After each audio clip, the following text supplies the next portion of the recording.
You hooped with MJ? I did. Talk about that. What was that like? Talk about that. Did he cook you? Of course he could. I wasn't even at your level. I was just an ordinary player.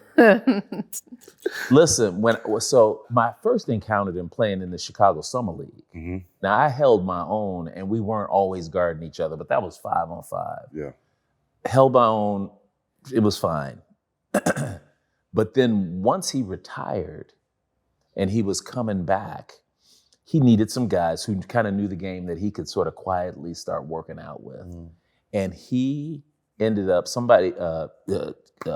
Grover, Tim Grover, knew us, and he got me, John Rogers, who's the president of Aerial Capital Management, Arnie Duncan, who was a former secretary of education.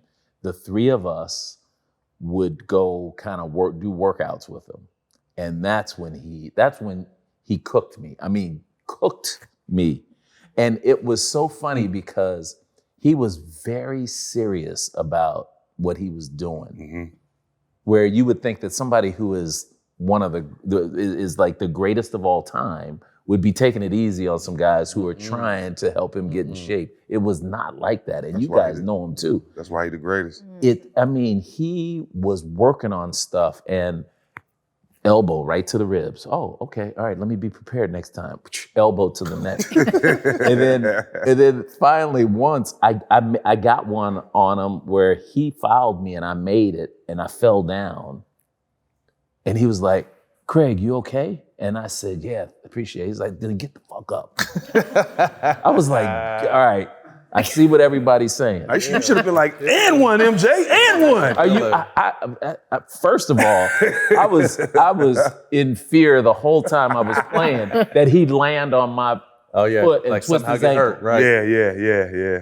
But then once he got in real shape, he started bringing in real pros because we were that was probably in our early 30s when that happened. Mm-hmm. So. He brought in some real athletic guys who were playing. We were playing 3-on-3s, and so he used us early on. But it was a real treat, and he's always been gracious ever since. Mm-hmm. You know, I always assume that he doesn't remember me from that.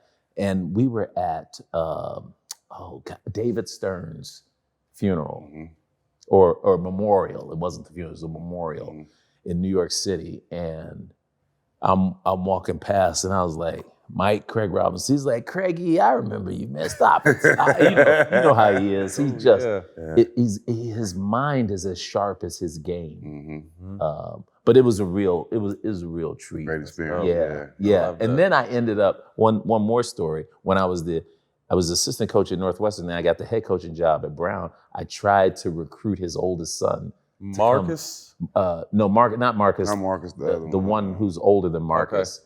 To go to Brown. Okay. He ended up going somewhere else. South Florida or something, right? Did you go? I think Marcus went to Central Florida. Went to South Florida. Okay. Central Florida. Okay. But I can't. Jeffrey.